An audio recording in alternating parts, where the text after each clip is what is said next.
Hi, good afternoon. Good evening, everyone. How are you? Very good, thank you. Good to see everybody. Good to see you also. Thank you for checking in a little early, so make sure we have good connections. Sure. I'm going to go off screen a little bit and mute just to check on final um, issues with the event, but we will start on time, and I'll see you in just about 2, 3 minutes. Great, thank you. Hi, Adriana. Hi, Mayra, how are you? Good.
We will be starting in 1 minute.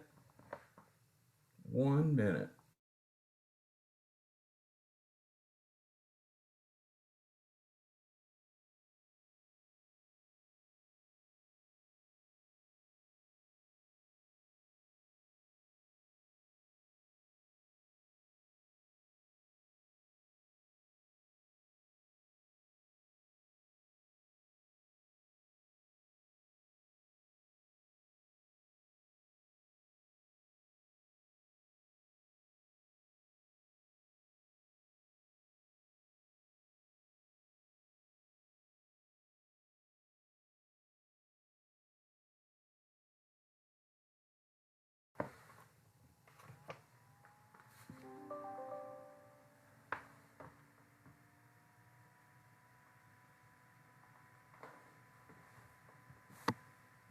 All right.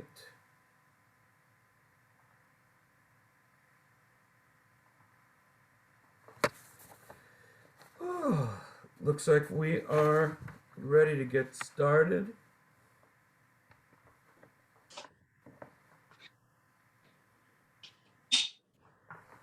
Good evening, everyone. My name is Sam Joseph, and I'm the CEO with the Urban Core Community Coalition. And I welcome you this evening to our Urban Core Virtual Candidates Forum for the 2021 City of Miami municipal elections. We're very excited to have you here tonight, and we look forward to putting together an evening, hopefully an informative evening for you that will help you in your decision-making process as you choose your representatives in the upcoming election next Tuesday. Um, I want to thank, first of all, our partners who helped us today put this event on. The Brickell Homeowners Association, the Downtown Neighbors Alliance, and the Biscayne Neighborhood Association, and also the Miami Roads Neighborhood Association, and all of our urban core residents and other stakeholders who are always backing us up, and including our friends out in Key Biscayne. By the way, if our partners are on, I'd love to recognize you. So if you just raise your hands or put some kind of reaction so that the folks can see who you are. I'd love to recognize you for all your work and what you do. I also want to thank our candidates and your staffs and others who work for and with you. Thank you for making time to be here this evening to speak to the constituents. And last but not least, I want to thank all of our attendees this evening. As I said, I hope this gives you the opportunity to hear from the folks who are vying to be our future leaders. Let me go over some housekeeping issues and then we'll go ahead and get ourselves started. First of all, the meeting is being recorded and the chat this evening is being saved. If you have any questions or comments that you would like to submit for the candidates this evening, please submit them in the chat, but please also know that it will be recorded permanently and we will use a chat as a transcript in the future. So please act accordingly. Also, you can submit questions or comments to my email, sjoseph@brickellhomeowners.org. And we are going to try to get to as many, if not all, your questions this evening. If we, for some reason, lose our signal or there's some malicious or inappropriate behavior and we have to cut the signal, please, I ask that you sign back on to the same meeting login, and we should be right back up to speed, and we'll try to get back to the part of the agendas that we have missed. If for any reason we're having any bigger issues than that, then obviously you'll get an email letting you know of our technical issues. I want to go over the ground rules. I know that both our questioners and the candidates received them beforehand, but I want to just let everyone know what the ground rules are for today. We've asked the questioners to take no more than 15 to 20 seconds to ask questions. No follow-ups, no redirects or rebuttals, please. Candidates, you'll have 30 seconds to respond per question, per candidate during the race-by-race questioning. We'll also have the 1 minute per candidate for the closing statements. Please listen for the attention signal to let you know when your time is up, because we do have a lot to go over today, and I want to make sure that we give everybody the proper amount of time and get through as much as we can. Once the attention signal goes off, you'll have 5 to 10 seconds to wrap it up. After that, I'll have to cut your mic and we go to the next speaker. So that's about it. Ladies and gentlemen, thank you again for coming tonight. I want to, before we get started, introduce you to our president and CEO of UCCC for an opening statement, Mr. Ernesto Cuesta.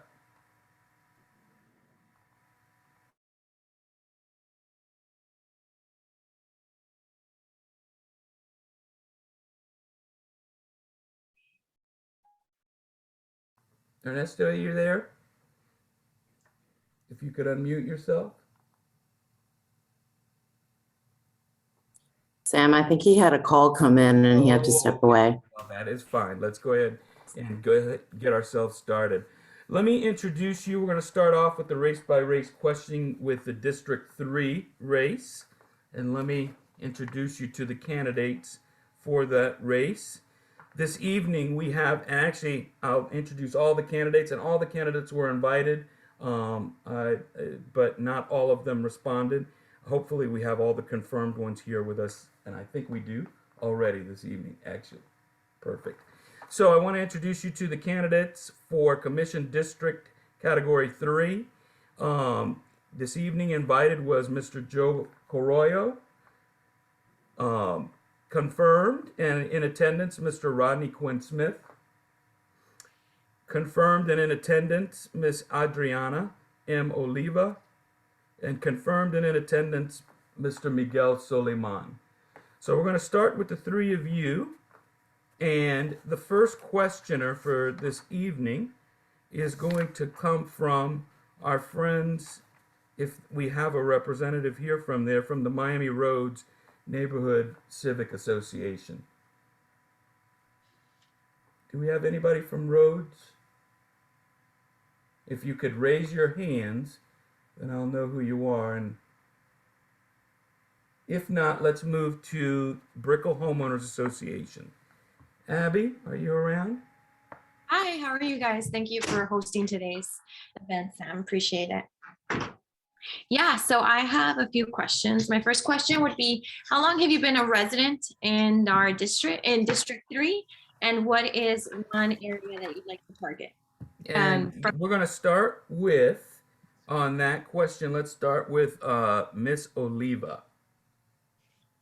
Hi, everyone. Thank you so much for having us and putting this together. I have been in the district coming up on 6 years now in the new year. And I actually spent a lot of time growing up in this district and also had my first apartment here. So I've had off and on time in the district. And one of the things that I definitely would like to tackle is the clean streets issues. The piles and piles of garbage are just out of control. It's becoming a public safety concern, and it's what the residents are really asking for. Thank you. And let's go to Mr. Soliman.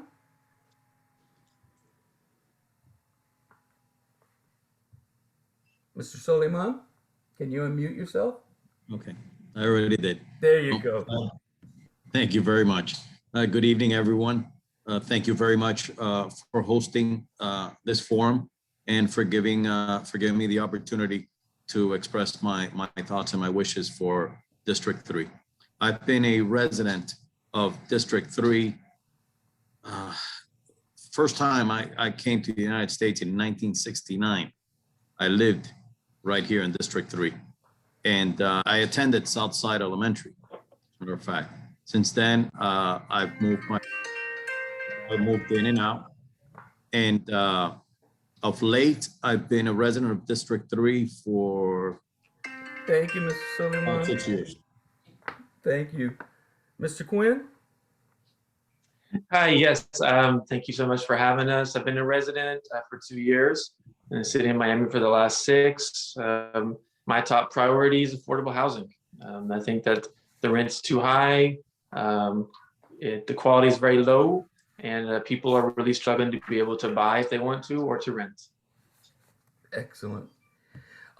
Next, and Abby, I'll have you come back in just a second. Let me go to the Downtown Neighbors Alliance. Itai, would you like to ask this first question?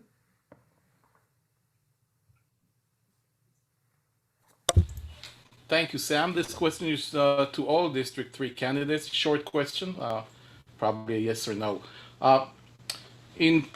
If you're elected, it's possible that you'll be appointed as the chairman of the Bayfront Park Management Trust, as it has been customary for the District 3 commissioner to be appointed there.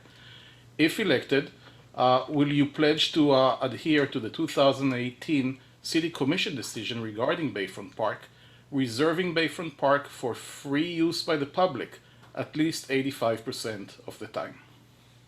Let's start with Mr. Smith.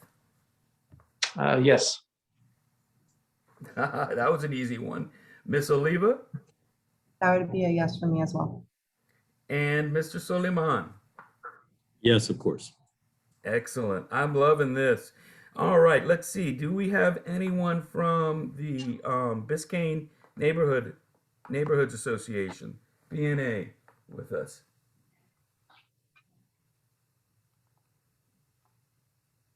Anyone from BNA? Just checking. All right.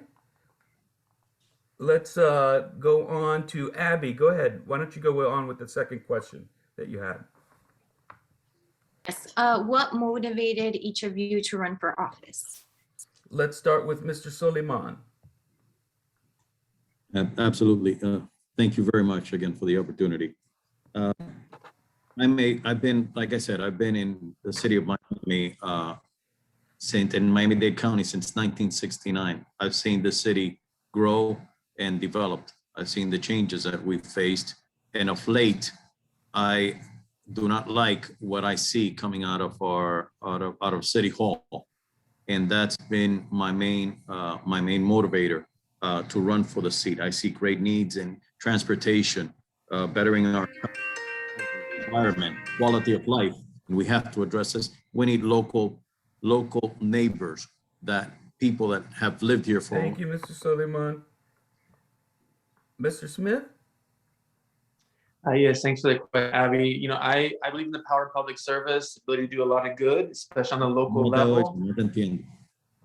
And I see that folks are very neglected, and there's a lot of things that we can do, and it's motivated me to run. Thank you. Ms. Oliva?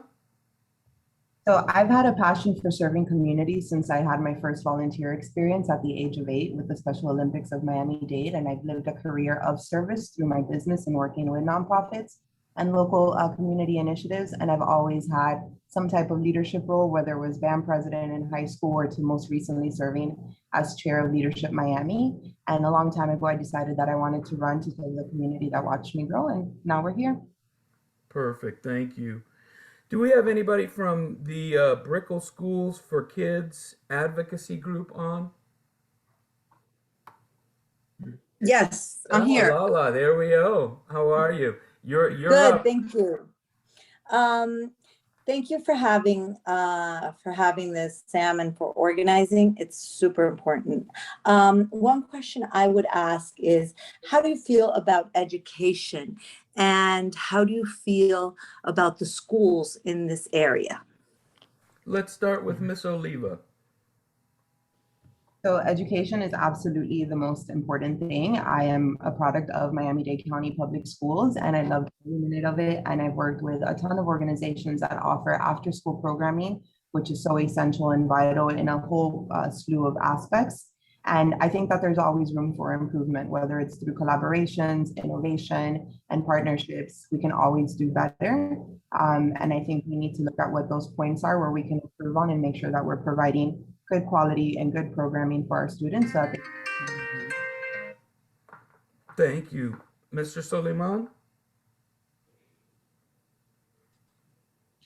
Yes, I believe that we need to improve our school, the situation we have with schools. Last time a school was built in Brickell was in 1918. A great deal of money has been collected since then. Southside Elementary was the last public school that was built there, and we need to focus more attention on that to be able to make sure that our kids have the opportunity for a good education and not have to drive in the morning for 45 minutes to get to a school because they don't have one in their neighborhood. Perfect. Mr. Smith? Thanks for the question, Lala. I mean, education is fundamental. I think that our schools are trying very hard. And I think that we do have room to grow. I'm confident that if we work together, we can provide, quality educational options for our neighbors in the urban core. Thank you. I think we have some media and press on with us.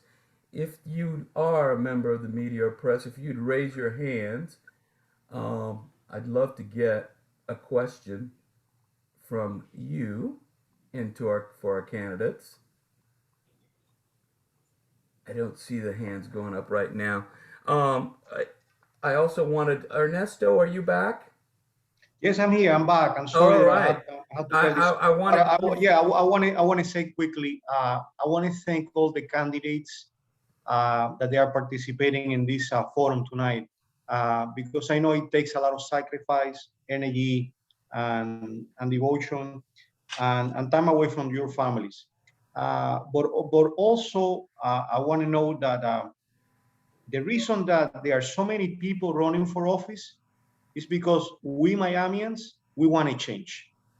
Mm-hmm. And we need a change. Mm-hmm. And the city hall have to change. I'm sorry to say that, but it is what it is. We are in the wrong path. The city of Miami is between perception and reality. And we are not running in the right path.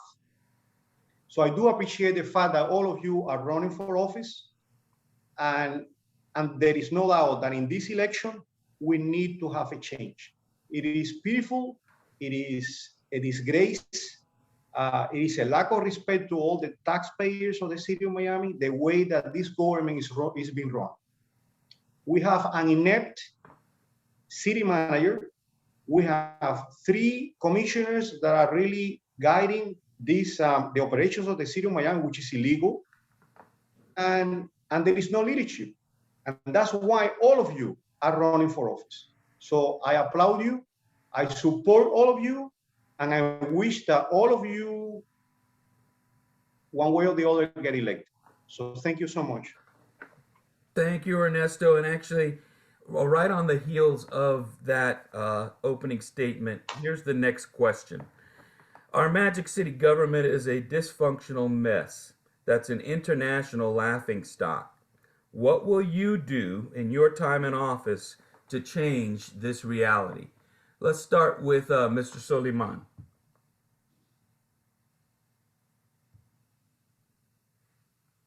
Go for it.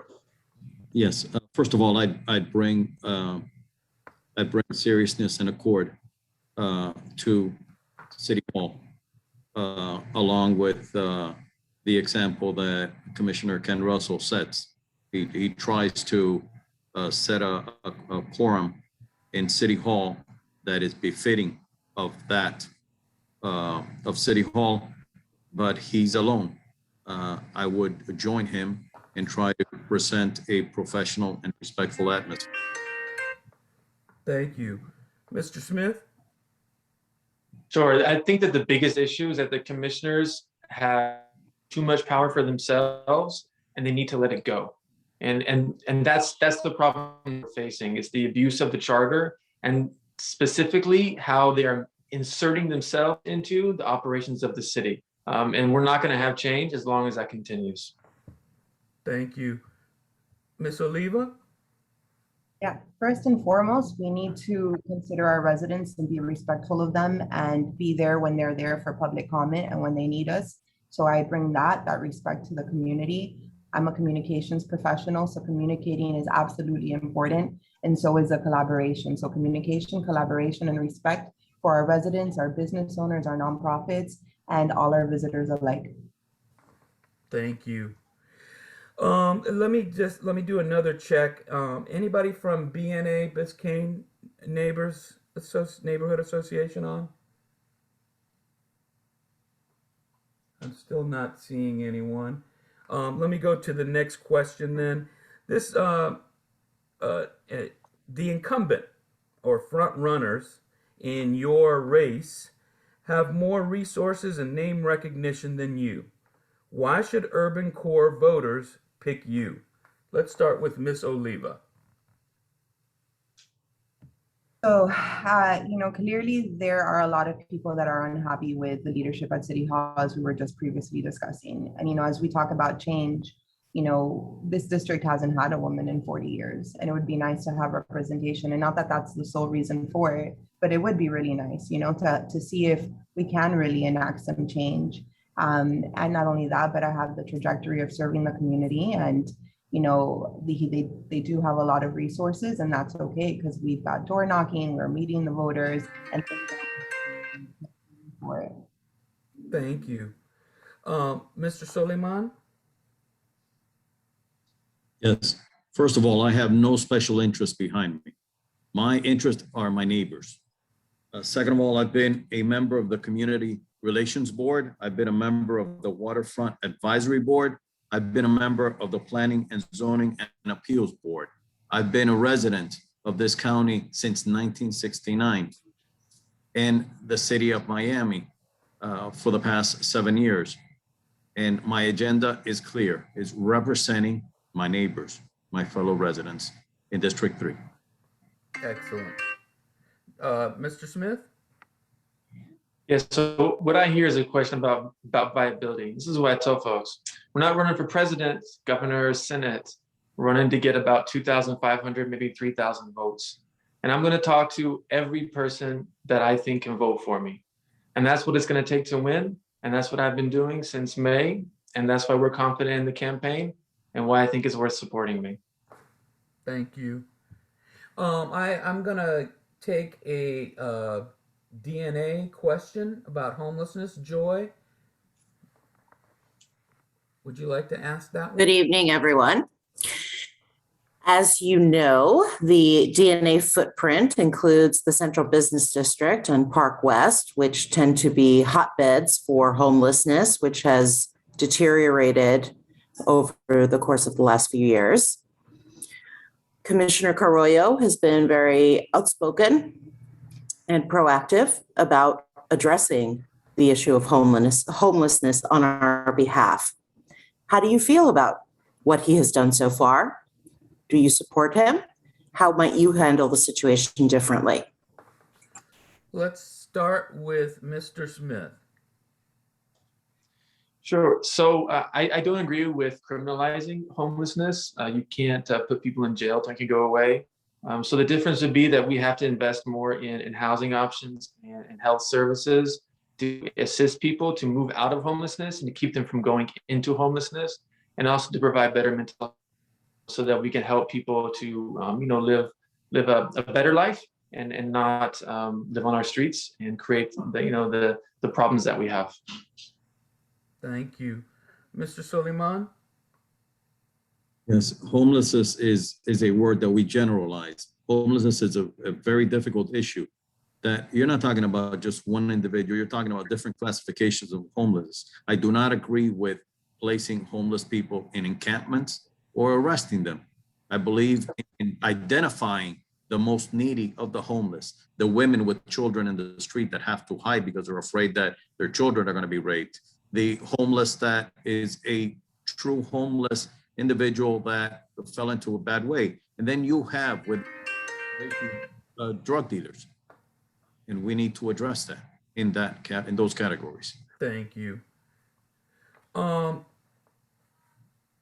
And did I get everybody? Miss Oliva, I'm sorry. Not a problem. I think we need to look at homelessness in two parts. There's people that are currently homeless already on the streets that need services, resources, and beds. And we need to look at homelessness prevention as well, and eviction prevention. And what I'm hearing is that a lot of people are currently being displaced in our district in Little Havana because the buildings are being purchased, the rents are going up. So what needs to happen in order to mitigate, help prevent, so we don't have more homeless people on our streets, and at the same time helping and working with our community partners to get the help. Excellent, thank you. Do we have any of our friends from Key Biscayne on? We're so close to the Key that a lot of our issues tend to intermingle, and I know sometimes I don't see them right now. Let me go to the next question. The next question submitted actually by a resident is it possible to have Brickell have more trees and children's parks than looking like a commercial site? And would that be a priority of yours, the greening of the Brickell area? Let's start with Mr. Soliman. Yes, of course, I always agree. Trees are a lifeline of any community and enhances our community in many ways. And we need to concentrate more efforts and more resources on planting more trees. And while we do that, making sure that it's properly done with the proper trees with root systems that grow vertically instead of on the surface, and also making sure our street lights are not covered when we plant these trees, so that we still maintain the Perfect, thank you. Mr. Smith? Sure. Yes, I support that. But at the end of the day, this is a budgetary question, and the city just doesn't fund the parks like it should. And so this is going to require us to actively lobby as a community in the budgeting process to increase funding. Because if we don't, we won't get the parks that we want or that we need. Thank you. Ms. Oliva? So as a professional pedestrian, because I live a car-free life, not that I advocate it for everyone, it's definitely good for my way of living. I am a big fan of increasing tree canopy and green spaces. At the end of the day, they also help absorb stormwater and drain water, which help prevent flooding.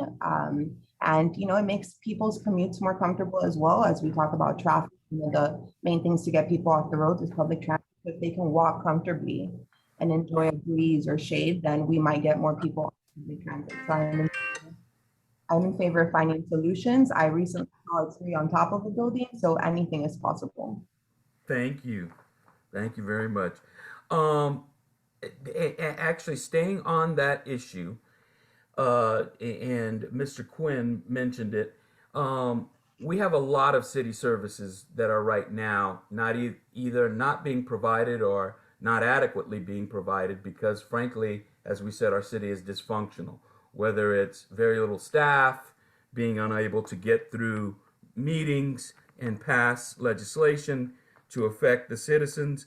Let's go to the parks, and the parks are really very important since we have so little green space in the urban core.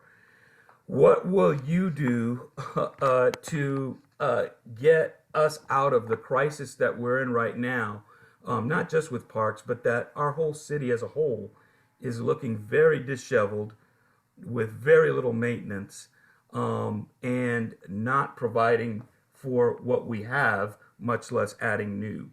Let's start with Miss Oliva.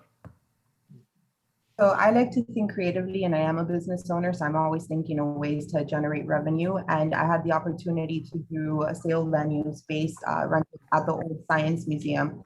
So I know the value in bringing in and generating new income. We have some amazing assets in our parks and facilities and cultural facilities and venues as well. So I would love to see us ramp that up in some capacity so that the parks are making some of their own income as well, which would increase job opportunity for the part-timers because they would now have to stay for these events. So that's extra income from them. And from there,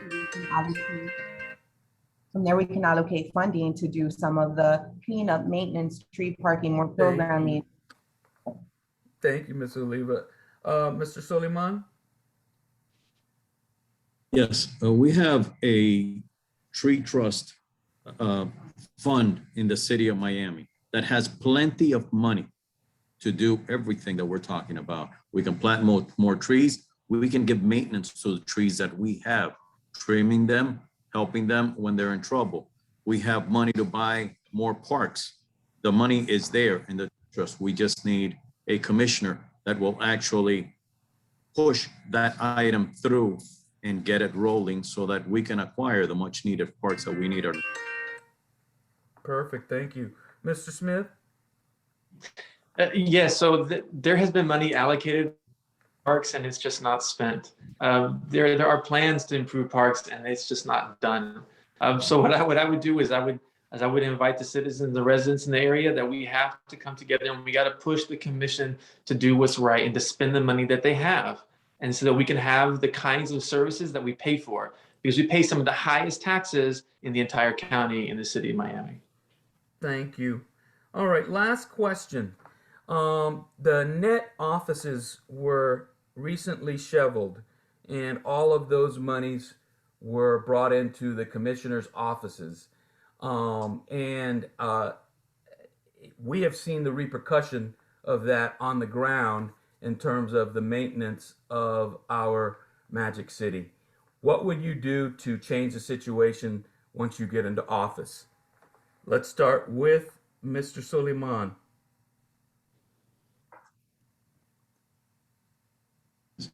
I believe that the net offices were a vital department in our neighborhoods, and it functioned reasonably well. I would bring the net offices and help them in any case, give them additional funds so that our streets could be properly cleaned. Our streets right now are unacceptable. They're dirty. We don't look like we're the United States of America. We look like we're a third world country.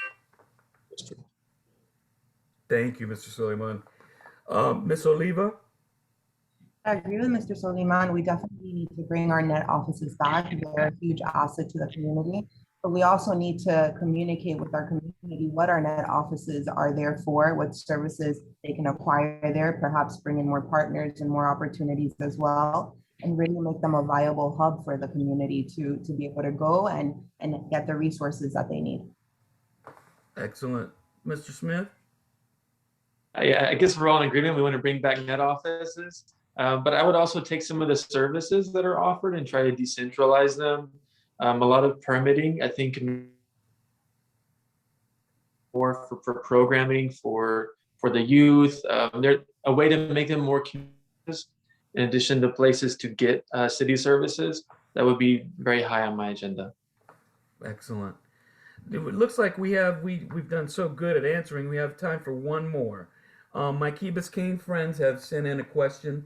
Tell us your feelings about the Plan Z proposal that was recently debated by Miami-Dade County. And let's start with Mr. Quinn. Sure. So I'm concerned about Plan Z. I don't think that it necessarily addresses the concerns of cyclists. Also, the process, another no bid process. It looks like the process that currently is there is just for one plan. That is concerning to me. And also, I think it's going to potentially take that space and look to develop it. And I don't know, we don't have to develop everything in our city. I mean, we can have some green space and, just some nice beaches. So, I mean, there are some concerns that are out there, but I don't know about Plan Z right now. Thank you. Ms. Oliva? So I think it proposes a lot of great ideas for connectivity and protection and enhancing the area, but I would venture to speak more with our community, get more community input and feedback, and make sure that it's right for what we need for our city based on what our residents are asking for. Thank you. Mr. Soliman? I would create a town hall meeting once a month with the citizens, the residents of District 3, and discuss plans, see what the community interest is. After all, that's what a commissioner does. He represents his district.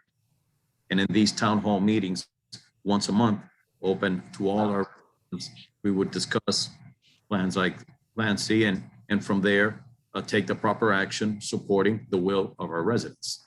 Thank you. I want to thank our candidates for the District 3 race. You really set a great example for us tonight. We are right on time. And I want to tell you, if you would, just hold on. And as we get through our other races, we'll have our final candidate statements. But we really appreciate your thoughtful comments and answers this evening. So I'm going to real quickly move on to our District 5 race, and I'll introduce you to the candidates that were invited and confirmed in the District 5 race. We have Mr. Francois Alexandre, confirmed. Mr. Zico Fremont, confirmed. Mr. Michael Hepburn, confirmed. Ms. Christine King was invited. Reverend Shoshana Lincoln, confirmed. Ms. Stephanie Thomas, confirmed.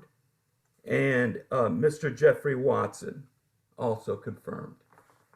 So, Sam, may I say something, please? Yes, please. Please. Because, courtesy and transparency and decency is number one. And our organization is we attach to those values. But I personally want to, out of all the incumbents that are running for office, I must say that the only incumbent that accepted our invitation and is participating in this forum is Commissioner Watson. So I personally would like, on behalf of our organization, I want to thank him for being part of this forum. Thank you so much. Thank you, Ernesto. And we do. We want everyone to know we invite everyone. We're very transparent. We're nonpartisan, and we want to provide the community an opportunity to see and hear from all the candidates. So let's start off our questioning right away with our friends from the Downtown Neighbors Alliance. Joy, are you going to take this one, or is Yeah, I'll take it. Thank you. I'll take it. I hope all of you are aware that the children who live in our footprint in the Central Business District and Park West are zoned to attend Frederick Douglass. In Overtown, your district, So even though we live in completely different neighborhoods, and it's really not convenient for us to go there, that is where we are zoned to go. When we talk to parents in your district, they're not interested in going to that school either. In fact, they're applying for magnet programs that take them out of the neighborhood to go to better schools. You may be aware that we've been, or rather that the school board has been in negotiations with the Omni CRA around a deal that would allow them to expand iPrep and hopefully make more seats available for kids throughout the county. How would you support or not support that deal in your role in the Omni CRA? And how would you manage the impact that that may have on Frederick Douglass? Let's start with Mr. Watson. Mr. Watson, go ahead and unmute yourself.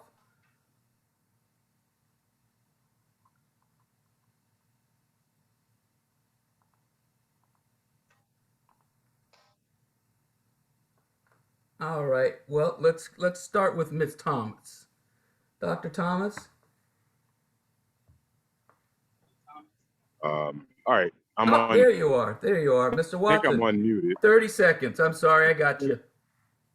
Go for Say it. the question again. The question was the Omni CRA deal to set aside seats at iPrep for Overtown, urban core, downtown residents at seats. Would you support it as commissioner? And if not, what other ideas would you have for helping with seats, school seats? Well, I mean, look, here's the thing. I always think it's a roots when someone says they don't want to go to school in another neighborhood, but not notwithstanding, we're not school board candidates. And so from that perspective, if it's a solution to a problem that exists, then it's something that should be on the table. If it's just because you don't want to go to school in a certain area, then I think the bigger thing to do is determine whether or not we should strengthen that school as a community, okay, or not. And I think that's the biggest question you ask. Look, I can understand people on the other side of the track that want to come on this side, but sometimes that might not necessarily be the best. Thank you, Mr. Watson. Dr. Thomas. Oh, and before you start, Dr. Thomas, let me put this on the table.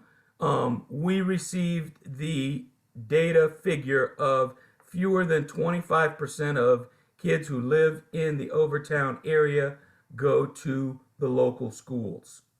So let's, as you answer, all of you candidates, make sure to put that in context in your answers. Dr. Thomas?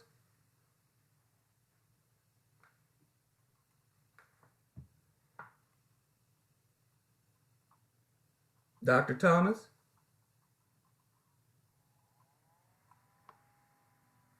All right, let's go on to Mr. Hepburn.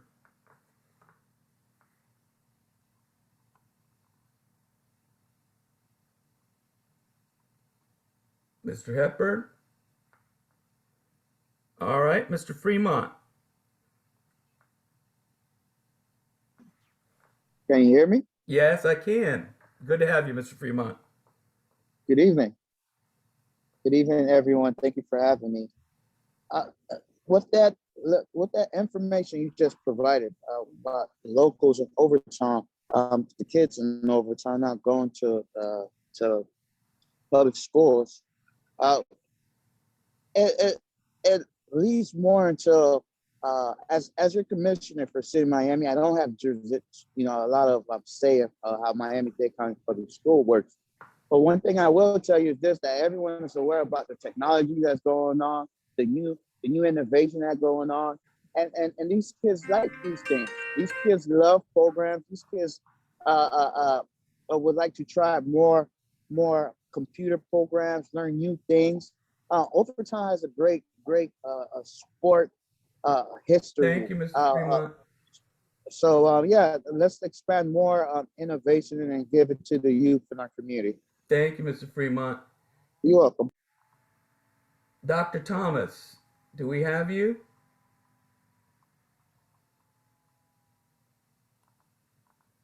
Ms. Thomas, are you there? Okay. Mr. Alexandre. Francois. Yes, thank you for that question. Peace and blessings, everybody. I hope everybody is well. My name is Francois Alexandre, and just like the commissioner stated, we're not school board members. We're running for city candidates for District 5. For me, inclusivity is so important. So the fact that we're moving ahead to add more seats to this charter school to be more inclusive, that's great. However, if 25% of them not even attending the school, then we have a lot more work to do. And that work has to do with a level of education, putting education first in our community and making sure so we can take those levels of opportunities, because that's an excellent opportunity to be able to fill those seats in Overtown with folks, especially black people, black children. Thank you very much. Reverend Lincoln, are you here? Reverend Lincoln? Let me call again. Mr. Hepburn?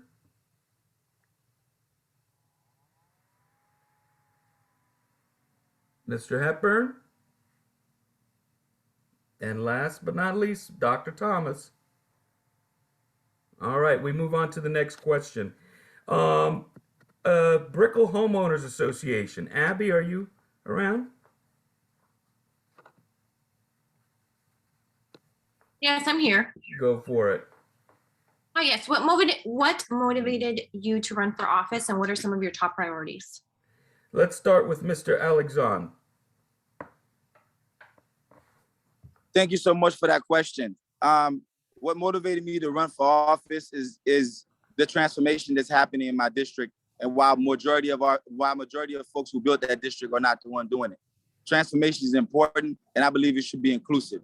There are so many dire issues that's happening in District 5, especially what we call Black Miami. I'm running because as a young 35-year-old family man who is in the process of trying to buy a home and is priced out, who's in the process of paying, who keeps paying student loans, but can't really find a job to sustain us. I'm running for that particular reason, to give us a fighting chance and to give Miami a win. For me, 7 years ago, I got beat up by. Thank you. Thank you, Mr. Alexandre. Mr. Fremont? Yes. I'm running for commissioner because I am a product of City of Miami, product of District 5, and I want to make sure everyone in District 5 gets the right treatment, to get the great opportunities of being new homeowners, getting the nicest jobs, living peacefully, environmental friendly. We want District 5 to stick with a word. This is why my motto is word is bond. And this is me.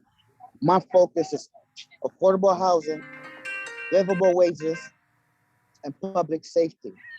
So this is why I'm running for commissioner, because we need. Mr. Fremont. You also. Mr. Hepburn?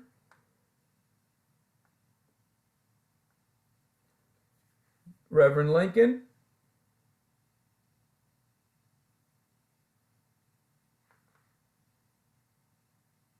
Dr. Thomas?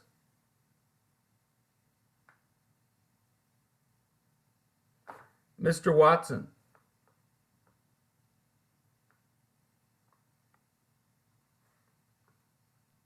Yeah, look, I was appointed about 10 months ago. After being appointed and serving, after going throughout various portions of the district, both coast to inner core city, I thought it was important to continue to serve because there was a cry out for someone who understood, who had experience in leadership, to try to tackle the challenges that the district faces, that the whole of Miami faces. And so, because of my long-term perspective in government and the like, in the world of economic development, it made sense for me to step forward and continue to try to do so. Thank you very much, Mr. Watson. Are our friends from Biscayne Neighborhood Association here? I don't see them right now. Let me go ahead and I'll ask. Oh, Brickell for Schools. Lala, Yes, you I'm want to here. throw out your question? Yes. I've heard from many of you that you are not school board candidates, but you are commission candidates. And I think being a part of our community and responding to your constituents is very important. So I'd like to know how you feel, or what would you do to create a bond between commission and the school board to help our children and your constituents to get a better education in the urban core. Let's start with Mr. Watson.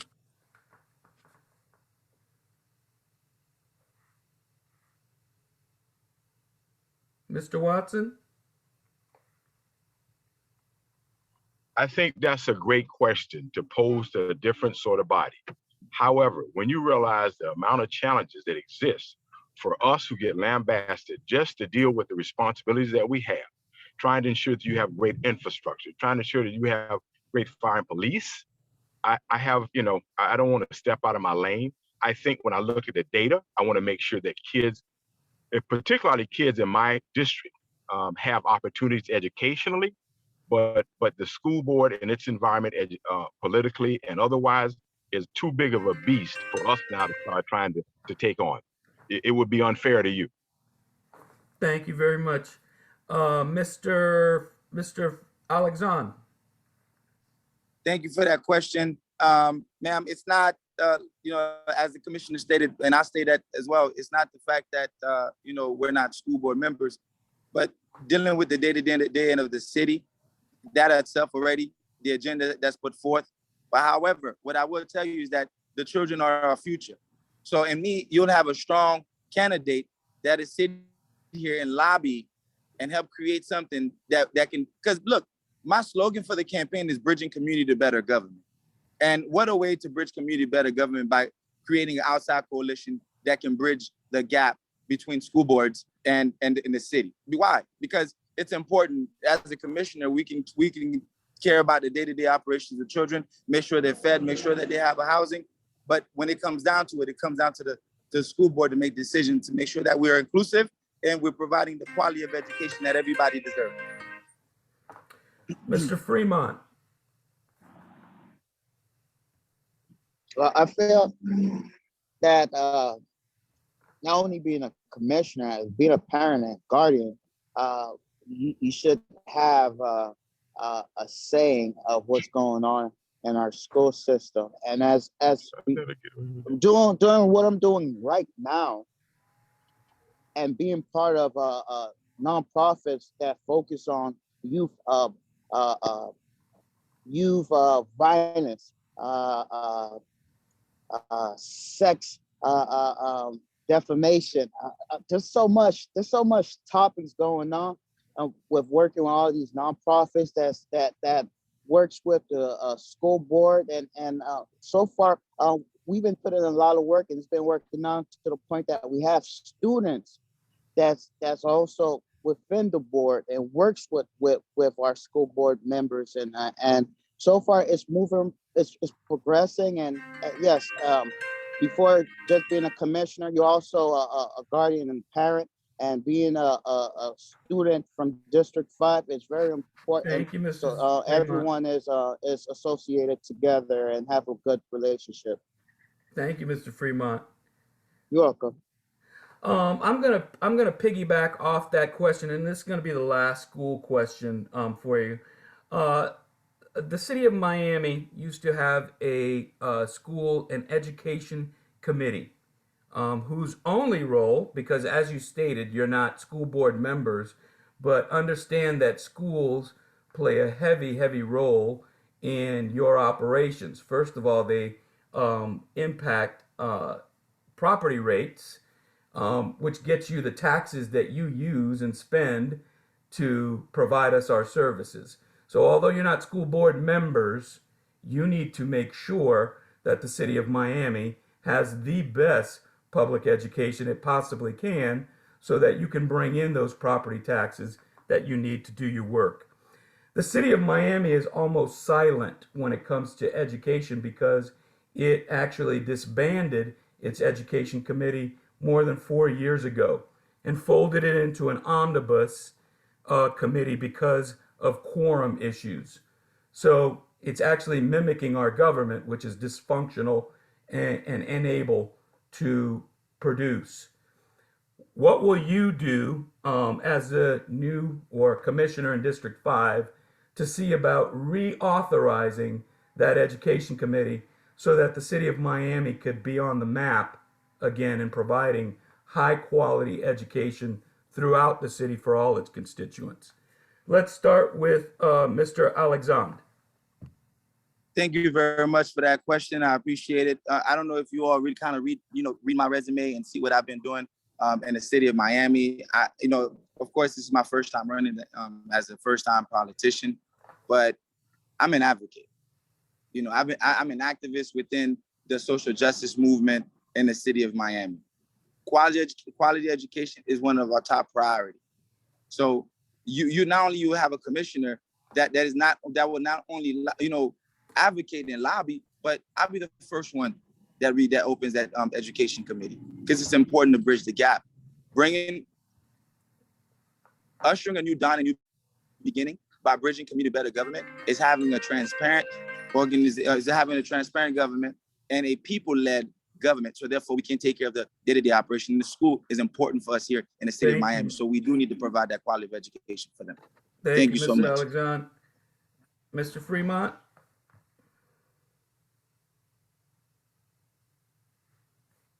Mr. Fremont. Hello? Yep, we can hear you. Okay, perfect. It's very important that students get the right education. That is very important at this time. And what I mean by that, I mean with technology going on, blockchain, the things that are hot right now, I believe that kids in public schools should know about these things. It should not be a special program. I believe that it should be a standard. I believe it should be a standard that people know about computer language, C#, Python.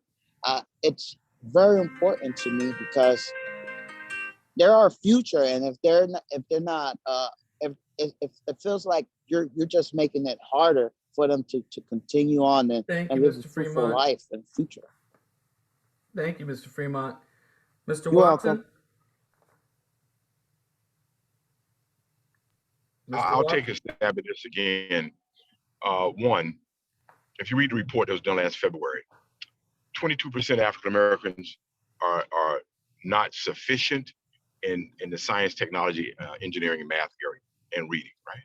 And so I created a program called Prepare to Rise so I can help strengthen them and take them through the stages of education, because I think is most important. In order to do that, I've had to raise my own money outside of the channels of the school system, because they do have a political environment, okay? Whether you want to realize that or not, they have a political environment that does not allow them to be worked with. I asked about that board you talked about, and it doesn't necessarily, what I was told was that because of the dysfunctional system of schools and the municipalities, it did not necessarily give a good voice to education advocates. When we set up the Technology Council, I said to everybody fighting over positions, we should have at least two people at the table, the colleges and the school system, because the school system is now going to prepare those kids moving forward, and they should be a part of that dialogue. I added Miami-Dade County Public School System representative. Someone else added FIU. I added Miami-Dade because Miami-Dade now takes care of the population. I think it's important, but we don't have the bandwidth to get involved in school board issues, and they won't let us, and that's why that committee was somewhat shelved.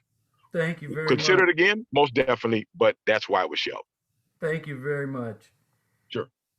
I'm gonna have a question from, and actually this was from our Key Biscayne partners. What is the plan of the candidates to improve the traffic congestion and lack of safety for pedestrians in the Brickell downtown area? Let's start with Mr. Fremont. I had a constituent that was telling me about traffic going on there, and a lot of drivers don't respect stop signs. So clearly, the caution yellow sign, so you can cross the street or yield to a bicycle pedestrian. So clearly, it's more about our public safety, and that's why it's one of my main issues. We need to recycle, revive, and renew our public safety. We need to make sure that they're aware of new guidelines and make sure we enforce those guidelines when people break the law, run the stop sign, or not yielding to a bicycle pedestrian. So that's why public safety is one of my main issues, and we will resolve that. Thank you, Mr. Fremont. Mr. Alexandre?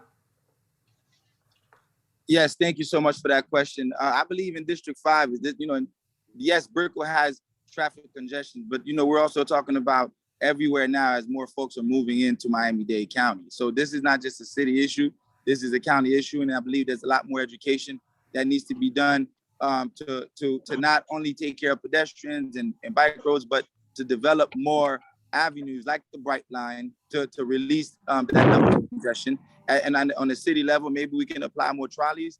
But you look at after 5 o'clock on Northeast 2nd Avenue, Northwest 2nd Avenue, North Miami, they're so congested. And on top of the congestion, they don't have pedestrian lines just like 79th or these major highways. There's no pedestrian walkways.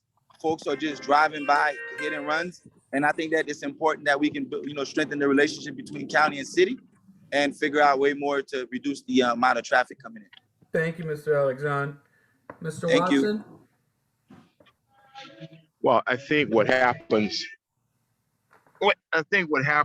on the traffic side is really an allocation of resources. We need to be better about making sure that there's shared costs for our infrastructure. It's not only do we have a problem with traffic as it exists, we have a problem as people continue to come to South Florida at a rapid rate. And I think, unfortunately, now, whatever we try to do with respect to traffic, it is in most instances a state issue. And we also have to fight with the county if we want to do anything with our roads. So not only are our neighborhoods being encroached with bad traffic, places like Brickell and the like. So I would urge anyone in the Brickell area to continue to now voice their concerns to their sitting commission for that district so that the allocation of resources can be had for traffic lights, calming devices. Excellent, thank you. I'm gonna have our representative from DNA. Itai, are you on? You wanna ask a question? Thank you, Sam. As our city develops, you see more residential communities as well as more entertainment in the downtown core. As a result, there is a lot of discontent among residents about the noise ordinance and lack of enforcement. Do you believe that the existing noise ordinance is sufficient? And do you believe that more code enforcement of violations of the noise ordinance is needed in the city? Let's start with Mr. Watson. Can I answer that? I have a hard stop, so can I answer that, please? Yes. I think we have to strike a balance between now. Look, Miami is the hottest girl in the world. Everybody wants to come and take her out, enjoy her experiences and what have you. And I think, ironically, what you find is we have to run fast to keep up with those people coming, those people who are here, and those people who look to come here in the future, and those people are here that look to grow up here in the future. And so be it a noise ordinance or homelessness or in our environmental coastline issues, we have to now rush to keep up to find those dollars that are necessary, allocate properly so that we can now face the challenges that exist, because noise is a problem, but you can't create an entertainment district to bring businesses. And then people come at 9 o'clock, want to live in an entertainment district and call and say the noise is too loud at 9:01. So we have to strike a balance and do very strict code enforcement so that both can exist and make our neighborhoods Thank you, as Mr. Watson. good as we can. Thank you. Thank you. Mr. Alexandre? Can you repeat that question for me? My apology. Noise ordinance. Do you feel that it is enforced properly? Does it need to be strengthened? More teeth? And what would you do to better the enforcement? So, Miami is getting about close to 900 people a day. I believe that we need to be able to categorize our communities, our districts, and I believe that if you look at the ratio in terms of population in Miami and the amount of police we have to serve the population, we don't have enough. And I believe that the noise ordinance, once you do call, especially affluent areas, we do come about it to do something about it. However, if you're in a party district, you're calling for a noise ordinance, then it doesn't make sense. Miami is what we call now the world-class city, just like New York, just like LA, and now Miami is the next hottest thing. We need to be able to create a balance and have everybody living here in harmony.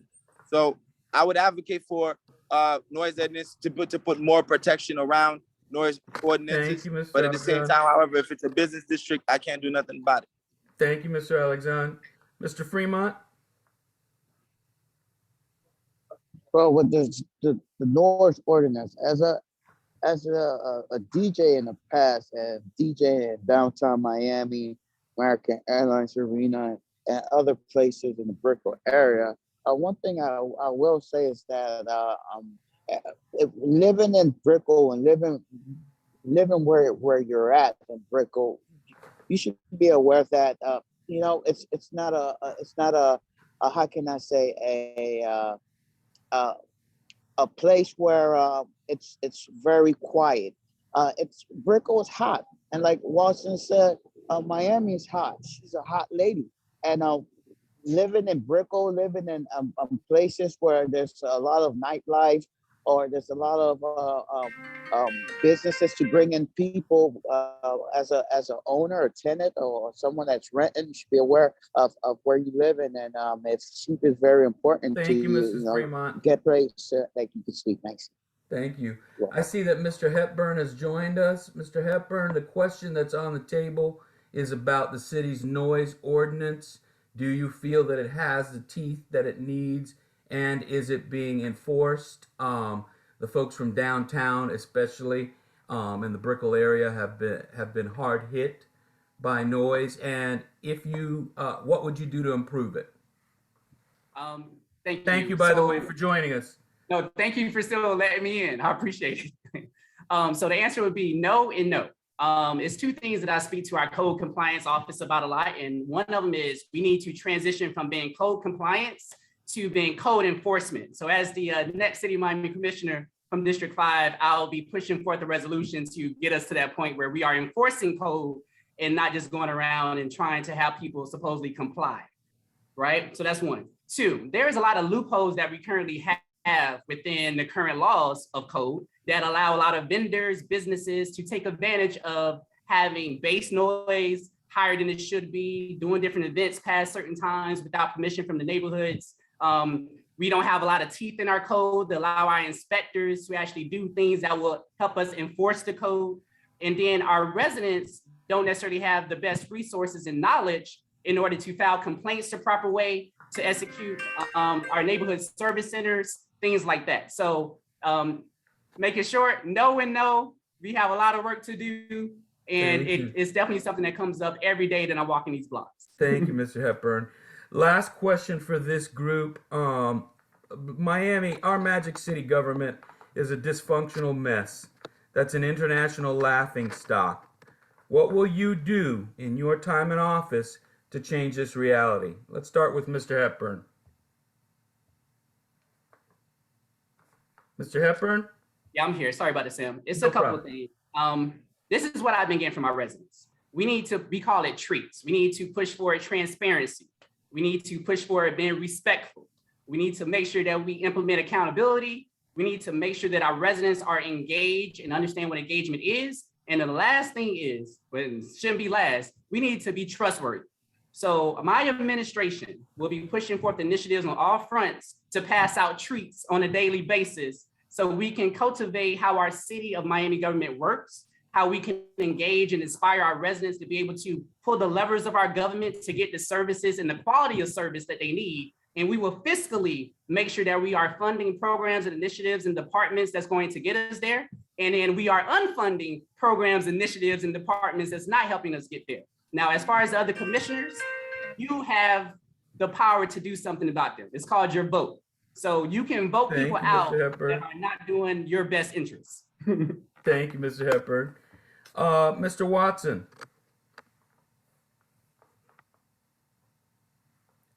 Mr. Watson.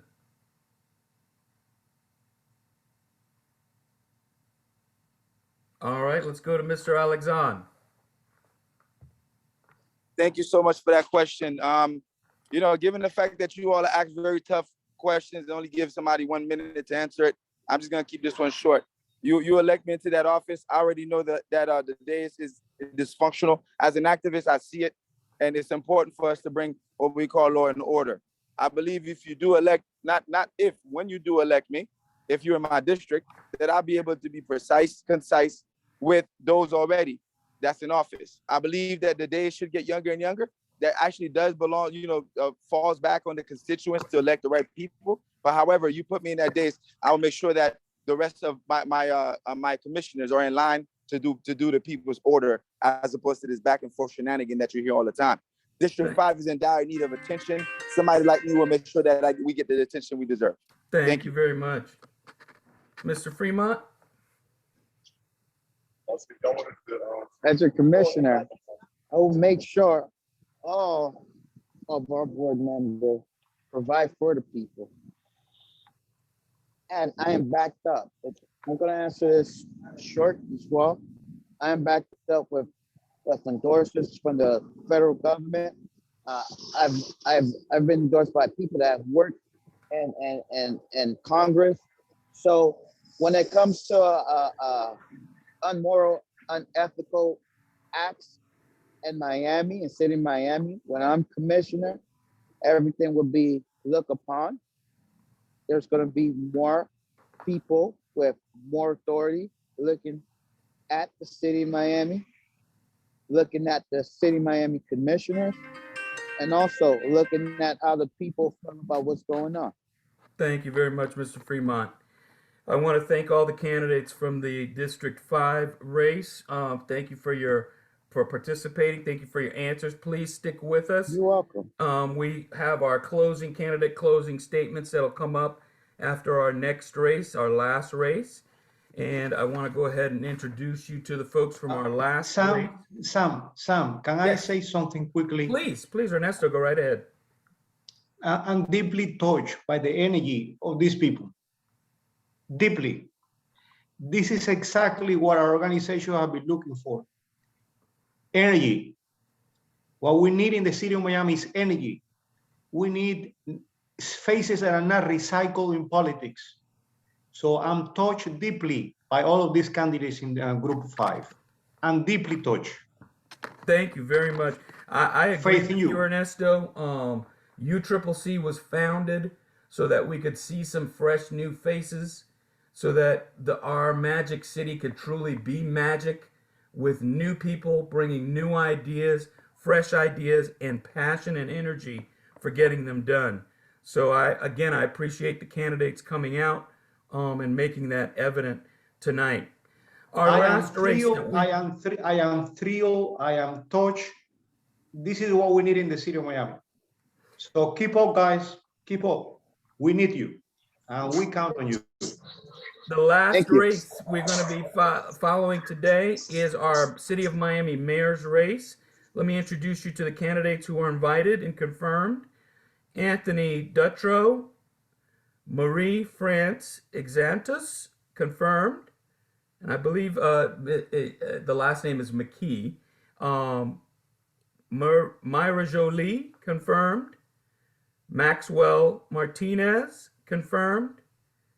Frank Pichel and Francis Suarez.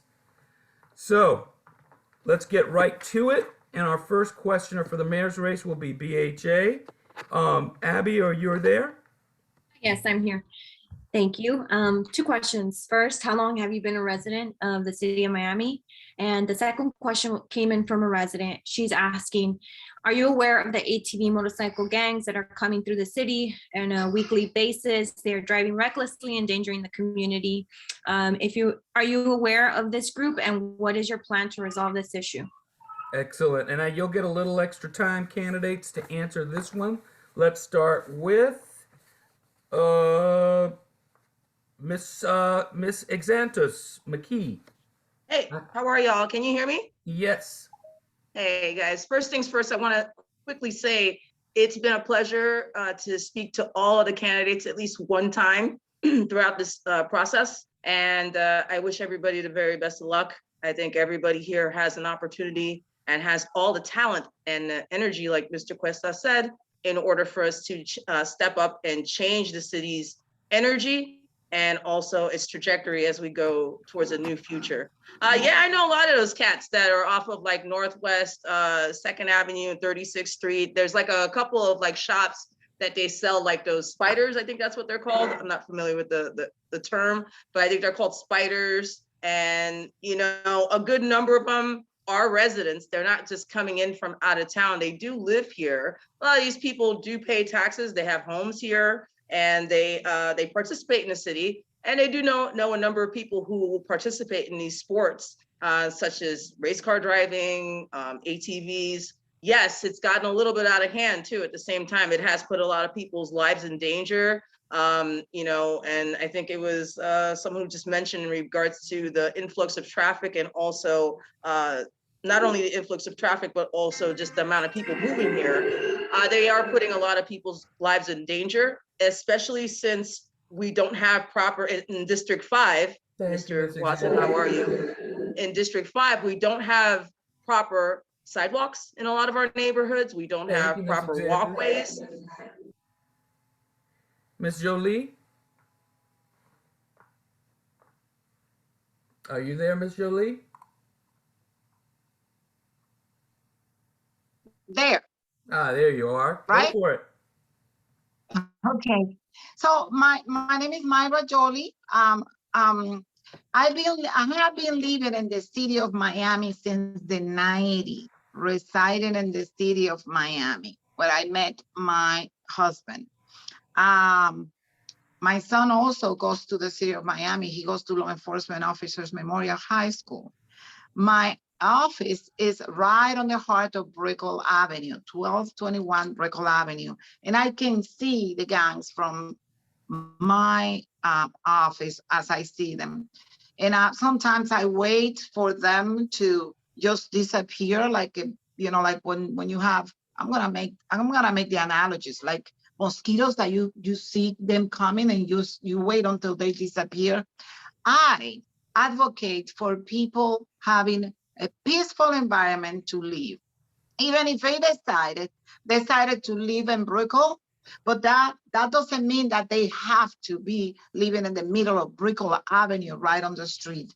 And yes, they have to be put in check. And yes, they have to have control of these people. Not all of those live in Brickell or in the city where they are traveling from. And they put the people in danger, people leaving their offices to go home. Yes. Thank you, Ms. Jolie. Mr. Martinez. Hello, thank you very much to everyone in the UCC for having me and to everyone involved.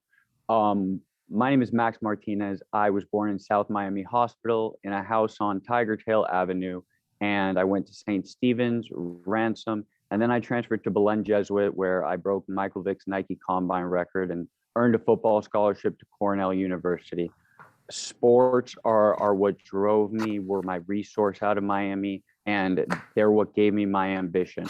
I went to San Francisco, founded a startup, went to New York City, ran a private equity firm, but then came back to Miami to do what I do best, which is amplify people's voices.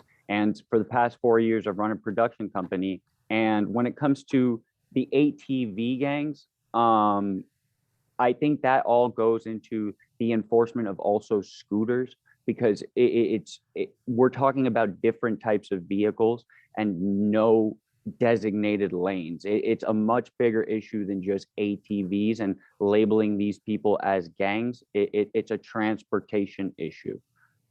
Thank you very much. Let's go on to the next questioner. Our friends from DNA. You want to take? Good evening, everyone. I'd like to address the recent situation at City Hall with our police chief. And I would like to hear from each of you how you might have handled the situation. Were you in the same position? Had you been the one who recruited and hired our police chief? Let's start with Mr. Martinez. Joy, that's a tough question because hindsight's 2020, but I can tell you that I wouldn't be toting someone up as Michael Jordan without knowing that much about them. I think that's a terrible standard to set. And why would you trust that guy that Miami coin and Bitcoin are the future if he just told you that this was the Michael Jordan of police chiefs? Like, okay, no, I would have definitely handled it differently. And there were 16 other candidates, I believe, and it should have been done by the book. Thank you very much. Ms. Jolie, sorry. Yes, I was right front and center at the epicenter of all of that lynching. I will say of R. Acevedo, the chief of police, that was transplanted from Houston at the bequest of Francis Suarez, and maybe not the consent of anybody else and the commission, I suppose. But I wouldn't have been in that position as a mayor of Miami because I would trust the people that I have in the city of Miami, which is the police and the men and women in uniform that had been there for us, with us, thick and thin. And I would not disrespect them and then dismiss them like that mayor did. But let's say I did it. At the end, if I would have done that, I will be woman enough to stand up and either side with the Acevedo or side with the city of Miami. And the mayor did neither. He hid his head under a cloud of Bitcoin. Thank you, Ms. Jolie. Ms. McKee?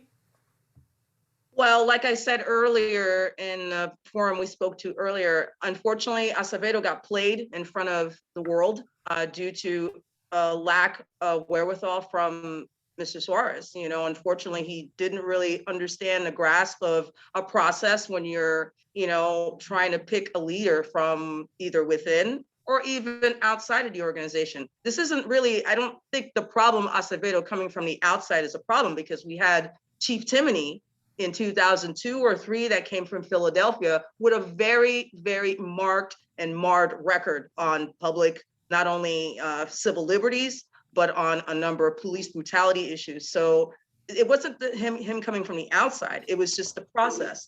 And not only, the process, but unfortunately, how he handled it at the end, which was hiding like a coward. Thank you very much. Next questioner, do we have Brickell Schools for Kids? Lala, you there? Still there? Yes, I'm sorry. I thought I was muted. Thank you. I would like to know what your position is when it comes to education in City of Miami, and what would you do to reestablish the Education Advisory Board or an Education Advisory Committee for City of Miami? Other cities have it, like Coral Gables, Key Biscayne. They do a great job. And I think us being a huge city really need this for our community and our constituents? I'll take that. Let's start I've lived with in Ms. McKee. South Florida. Can I take that? Yes, start, Ms. McKee. I've lived in South Florida since 1986, so on and off. And I've been in the city of Miami since 2008 after moving back from Coral Springs and Parkland. I moved back here because I felt there was a pinnacle moment in tech in 2008 where I felt, okay, Miami could maybe be not a tech hub per se, but also contribute to the global tech movement. So when Francis Suarez is saying tech hub, it's not making sense because we're already there. We've actually had a number of talent come out of Miami that are programmers, designers, server maintenance administrators. 45 years old, went back to school at the University of Miami. I'm a 4.0 student now. If you had told me that 20 years ago, I would have laughed in your face. But the reason why I went back is I saw the wherewithal that education, building a relationship with not only the local universities, K through 12, but also even private and public partnerships are vital for education. Thank you, Ms. McKee. Ms. Jolie? With the question about Miami and Miami-Dade schools, then again, the board, I have been also front and center because apparently that seat is just reserved for whomever wants to sit in front with the board, the Dade County School Board, in which all of them, including Carollo, all of them but one, Louis Navarro, all of them have to be fired. So if they all have to go because they're not doing the job for our children, aside from indoctrinating them and over sexualizing our children, if there is an advisory board and I am a member of the ESAC for my son's school, it's not the PTA, it's the ESAC. If there is an advisory board, that advisory board have to be comprised with parents who really have the best interest of the children at hand. No people that already have children that are adults and they don't care, but people who care about the interest of their children. Thank you. Mr. Martinez? So I don't think that there's obviously a perfect answer to that because we haven't figured out the solution, but we all need to work together as schools and communities to create more events that, benefit each other. And that being said, I just want to say that that's a difficult question to answer because what does schooling mean to the current city of Miami leadership? You have Joe Carollo and Vince Lago going into Carrollton and telling them not to teach critical race theory. There you have a little bit of Catholicism on top of racism. Like we have to fix the roots of that culture to get to education being a main priority in the city of Miami. Thank you very much. All right, here's a resident question. The incumbent and front runners in your race have more resources and name recognition than you.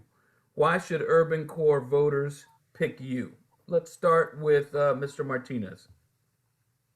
To change the political culture of the city of Miami, it needs to be shocked. For the past 336 days, 48 weeks on the dot, I have had my heart dedicated on doing that.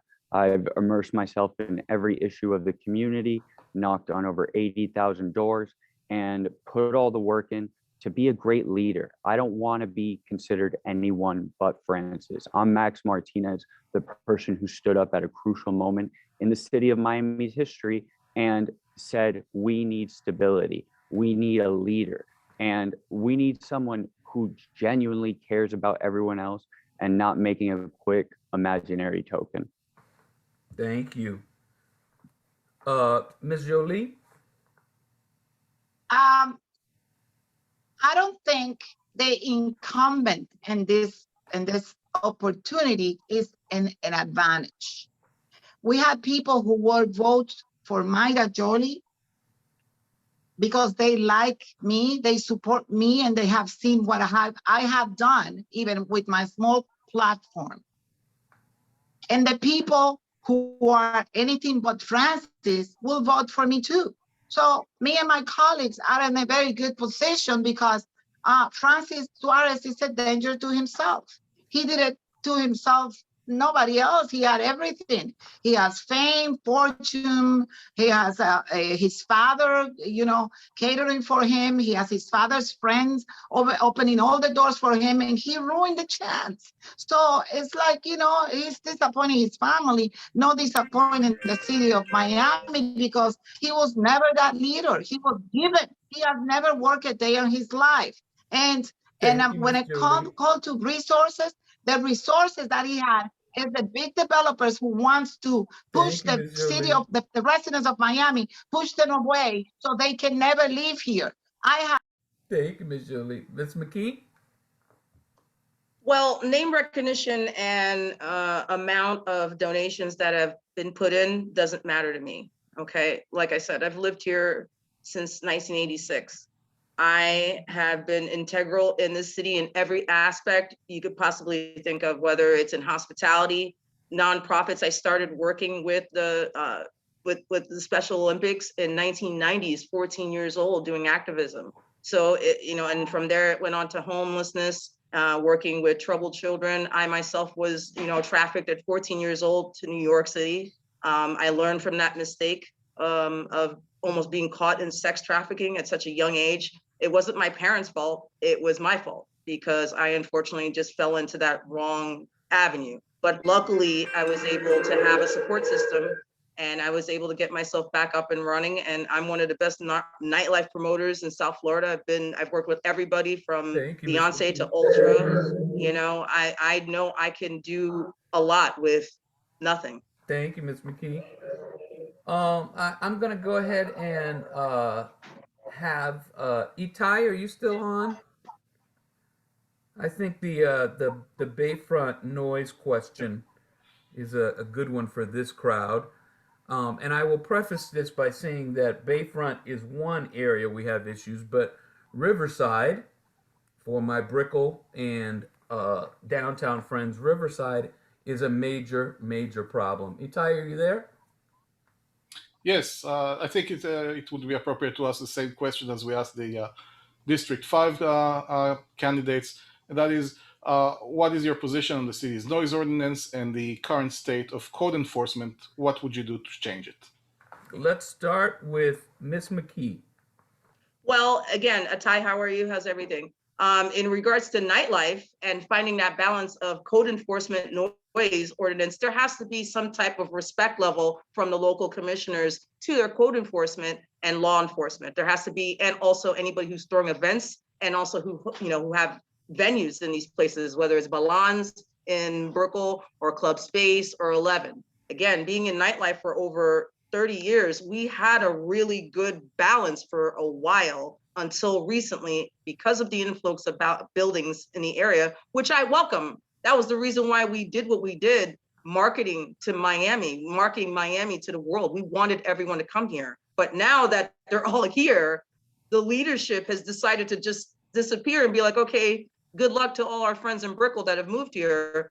That's your problem. No, we have to work together. That means Carollo, or anybody such as myself have to work with the local businesses, code enforcement, and all have to be on the same page in order for us to thrive monetarily, which nightlife brings money. Thank you, Ms. McKee. Ms. Joli? Ms. Joli? I have to go and fight myself. When there was a Russian restaurateur who wanted to set a restaurant right across our home and the river and that marina. And they wanted to compete with the CS5s and that I love going to, and the Kiki on the river and all of that area. When we moved to Miami River, there was nothing but the Haitians bringing the big containers with bicycles out of overseas. Right now, it is prime property and everybody wants to go and disturb the peace of us in Spring Garden. We have to fight for that. We have to fight, and not only fight for our rights as a resident, but we have to fight for the commissioners that were just opening the doors for this Russian guy who's coming here and want to put a restaurant with music and boats and all kinds of noise right across the river. No. I will be standing up because enough is enough. We cannot have Miami just a big party place for everybody to come dance and then go to some other area with the money that they make off of all the residents. Not here, not under my watch. Mr. Martinez?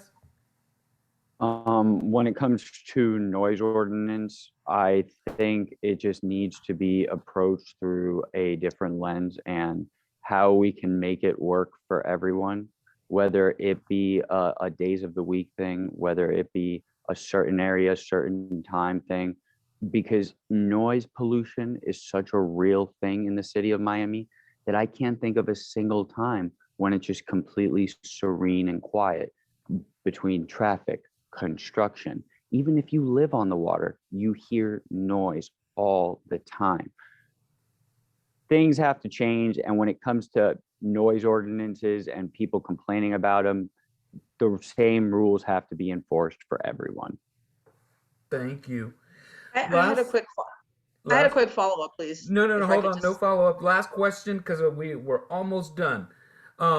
This is the last question. Our Magic City government is a dysfunctional mess that's an international laughing stock.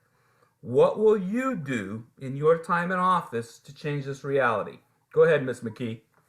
Well, first things first is communication and respect. I kind of understand why, even though I give a lot of flack to Suarez online and whatever, I actually respect the guy because of the amount of abuse and also the longstanding history between him and Carollo. It's unfortunately spilled out into the public square. I know they have a lot of long time history between each other because of their political families and everything, but they got to learn how to put that in check because unfortunately it's bled into the public square and it's affecting our way of business and being able to conduct ourselves as a civil society. If they can't respect each other in a commission meeting and balk at each other like that, then we're not going to be able to get to any of the issues that matter to us, such as education, infrastructure, noise ordinance. And one last thing I tried to say real quickly regarding the zoning problem. Well, it's hard for code enforcement to do their job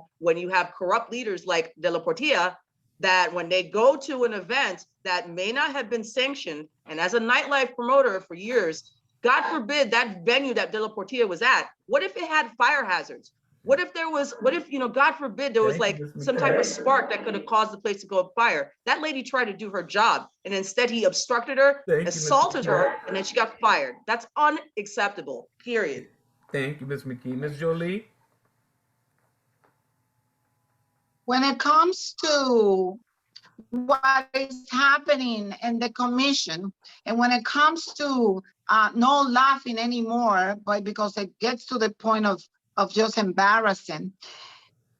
The problem that we have is that since the commissioners and the mayor are not doing their job, the residents have to be parading around the commission, and that's when the commission and the mayor, they make a mockery of the city hall. If they are doing their job, even if barely doing their jobs, the residents will be more residents going to say thank you, or maybe no, they don't have to say thank you because we are the employees, but more residents will go there to support instead of going there just to chastise the members of the commission because they are not doing their job. They don't have a leader. There is no leadership. When the ship is sinking, everybody else is trying to fend for themselves. The problem with City Hall and that they don't have no head.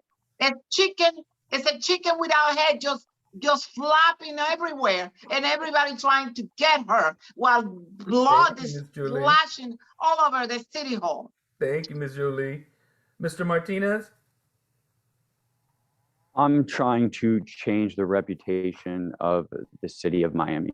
We can no longer be behind, and I want to be the ceremonial mayor of all the right messages. Our priorities need to be affordable housing, public transportation, but most of all, the environment. Because without environmental justice, there is no racial justice. And the worst part about all of this is current leadership are the real estate developers who are just taking full advantage of these communities and purposefully neglecting them and putting them down. And that oppression needs to end in the city of Miami. And I want to be the one that stands up to it and holds it accountable. Thank you very much. Let me say this. We are at the end of the race by race questioning session. I want to echo, as our president said, you candidates, thank you for coming tonight. You were fantastic. We appreciate your thoughtfulness, your directness, your transparency, and your passion for doing this. We're going to move on to our final section, which is the closing statements. And I'll call you one by one. Candidates, remember you have 1 minute. When you hear the attention signal, please wrap up as quickly as you can. And we'll start off with our closing statements today with, let's do ladies first. Miss Oliva. Thank you. I appreciate that. So as I said earlier, this is a community where I grew up in, and there's more and more problems every single day, from housing affordability to the illegal dumping to lack of trees, public transit, et cetera, et cetera. As a small business owner, I, come to the table with a lot of creative solutions, with a lot of entrepreneurial spirit, but also I come with an almost 20-year trajectory of working in the nonprofit community, working with the Miami Homeless Trust, to arts and culture, to after-school prevention programs. And we need to foster more collaboration and more partnerships within our community organizations and our communities. And we need to make sure that we're doing right by our residents now, and that we're planning for our future to come, for generations and for all our new guests as well. Planning is key, resilience is key, the environment, housing, clean streets, all the basic things that afford someone a quality of life. I met a senior yesterday who doesn't leave her building because the elevator has been broken for 5 years. We can't allow that. That is not. I'm committed to working hard, to meeting with our residents, continuing to learn about their problems, connecting them to. Ms. Oliva. Thank you. Mr. Smith.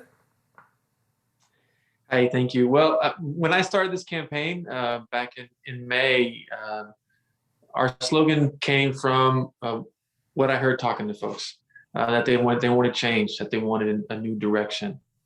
And if you speak Spanish, you know that word cambio is a strong word.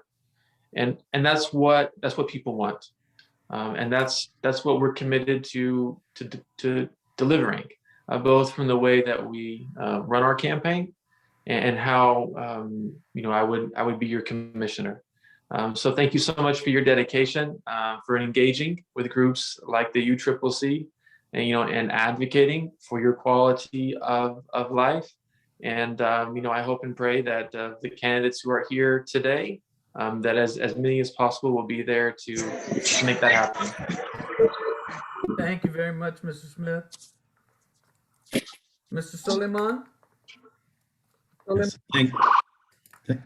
thank you very much for this opportunity. I'm a true product of Miami, of the city of Miami, here since 1965. I've served in the Community Relations Board. I've served in the Waterfront Advisory Board. I've served in the Planning, Zoning, and Advisory Board. I will create town hall meetings on a monthly basis to hear and serve our neighbors, the residents of District 3. I will work with Dade County to prioritize extending the smart traffic light system to Brickell and US 1 to alleviate traffic. I will work with the Tree Trust to make sure that we have more parks and more trees. I will protect our historic roads and Charanduan neighborhoods. And in my platform stands transportation, economy, housing, environment, quality of life, and crime. I ask for your support. Thank you, Mr. Soliman. Let's go with Mr. Alexandre.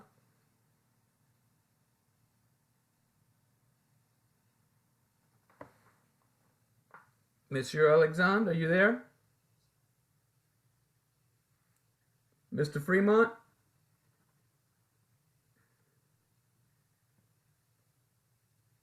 Thank you, everyone, for being here. Thank you for giving me this opportunity to speak to you all. My name is Zico Fremont. My ballot number is number 411, City of Miami Commissioner, District 5. And my main issues is affordable housing, public safety, and livable wages.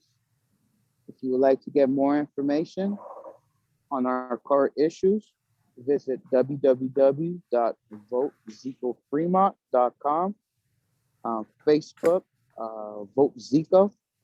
Good night. And Instagram, Zico Fremont. Thank you. God bless us. God bless America. Thank you, Mr. Fremont. Mr. Hepburn? Ladies and gents, it's real simple. I walked every single block that I'm running to represent in my district, right? I am a nonprofit executive. I am a civic activist. I am a mentor to our youth. And I've been that way since I left Miami Central High School in 2001 and won the Miami Herald Silver Knight Award for the service that I did in District 5, right? The residents told me 5 things, and this is what we're gonna do. They told me to rehab, develop, and preserve affordable housing. They told me to cultivate safe and sustainable neighborhoods. They told me to spur economic and workforce development. They told me to make sure that we help our kids develop skill sets that they can monetize. And they told me, Mike, make sure you start treating gun violence as a public health crisis in this city. And that's what we're gonna do. So as the next City of Miami Commissioner from District 5, I'm number 412 on your ballot. And I am telling you, I'm asking you, I am hoping to activate you to understand that this is about putting people first, y'all. Public service is all I know. And we will cultivate the city that we need. We will cultivate the change that we want to see. We will make sure our city becomes the Miami that it needs to be. Thank y'all so much. Thank you, Mr. Hepburn. Mr. Watson? Mr. Watson? Is Mr. Alexandre back? Okay, let's go to Miss McKee.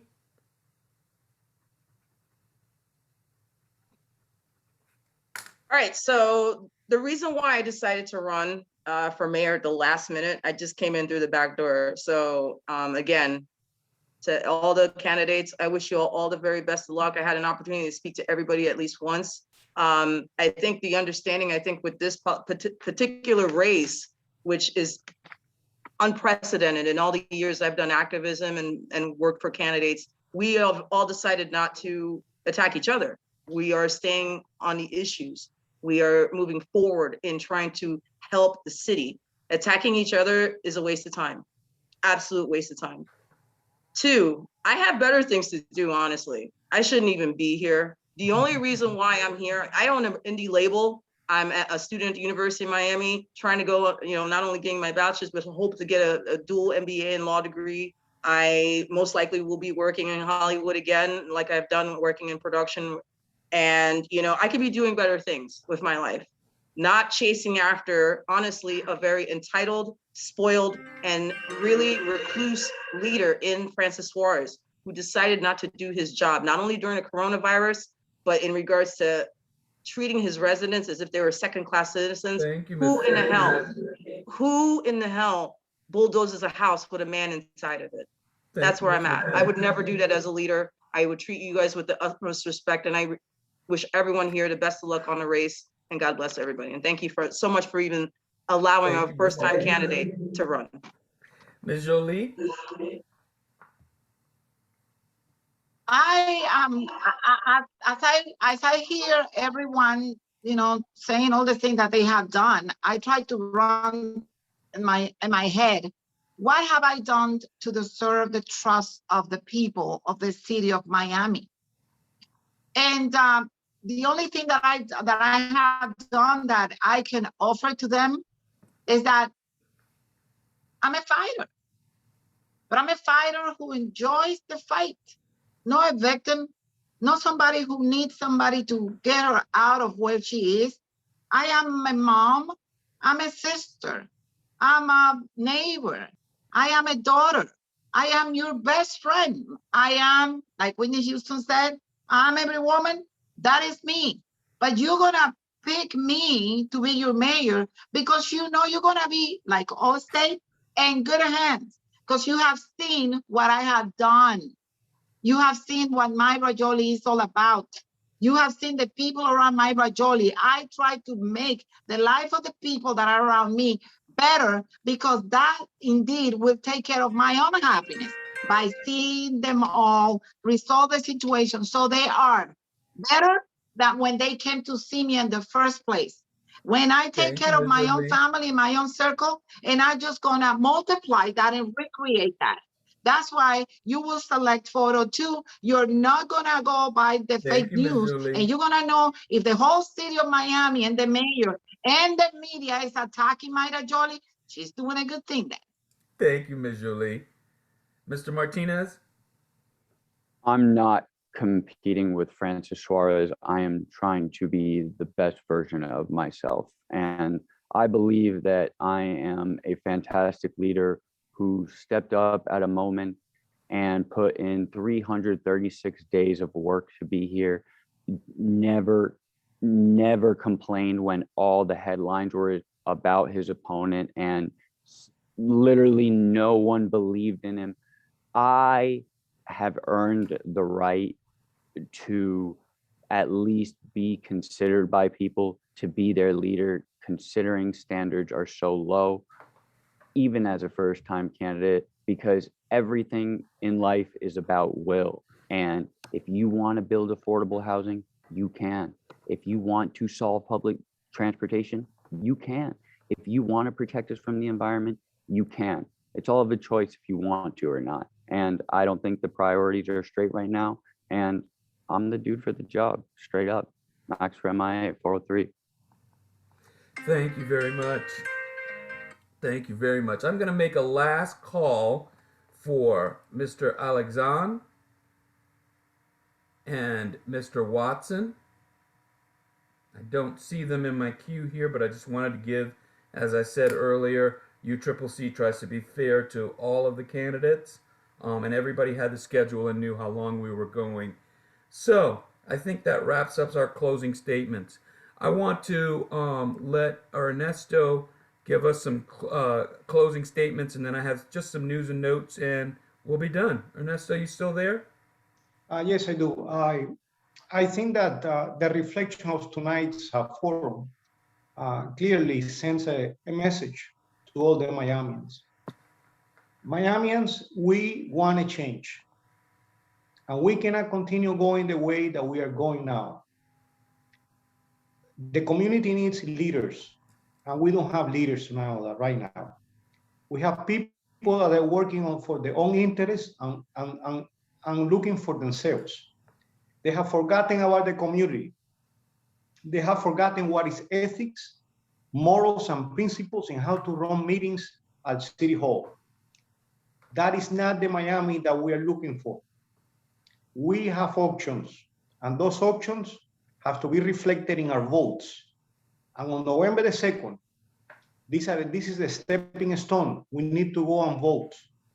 I'm impressed with the women that are involved in the politics. I want to move to District 5. Great energy there. Here. Great pull up anytime. I'll get you a plate of Haitian food and some Haitian patties. It's great energy. Yay, dog. Great Come through. Energy. We have to walk away from recycled faces. And as a matter of fact, it has been our campaign this year. Change Miami campaign. That's our campaign. And this is a stepping stone.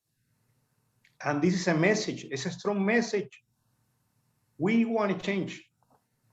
And the change is in our hands. Thank you so much. Thank you, thank you. I always leave it to my president to set the stage and really leave us with some powerful words. First of all, let me thank our partners. Again, DNA, BNA, the RNA, all of the A's, associations, the residents, candidates. Again, thank you. Thank you for taking time out. I know you all are campaigning and knocking on doors. We appreciate that you took the time out to be with us this evening. I want to remind you that this meeting was recorded this evening, and the recording will be made available within 24 hours. Check out our YouTube channel and social media outlets for release. I promise to get it out as quickly as I possibly can. Visit our website to learn a little bit more, as Ernesto told you, about the Change Miami campaign, UCCC, because we are a new organization, and what we're about, and really looking at revitalizing the Magic City and really getting the government that we deserve and that we want, and building that through building a good bench and having really good people out there to serve the community. Again, serve the community. I want to leave you with this. This is the last thing I'm going to leave you with. Please visit our website, get involved with UCCC and all of your local associations and condos. But if you don't leave with anything else tonight, leave with this. We need you to vote. Vote. Vote and vote again. Make sure to get your ballots out. Some of you already have your mail-in ballots. If by tonight you don't know who you should be picking, you're never going to know. But please make a choice. We have had elections with 6 under 10% showing turnout. We cannot have our government lost and democracy failed because the minority of the minority is running business. It's time for the people to stand up and vote for the government that you want and that you deserve. You vote and get 10 of your friends and neighbors to vote on November 2nd. And we will see the change in Miami start to come that we need. Thank you everybody for coming tonight. We appreciate you. Have a wonderful evening and help us make a good choice on November 2nd. Thank you, everyone. Everyone. Thank you. Have a nice evening. Take care and vote, please. Vote. Thank you, everybody.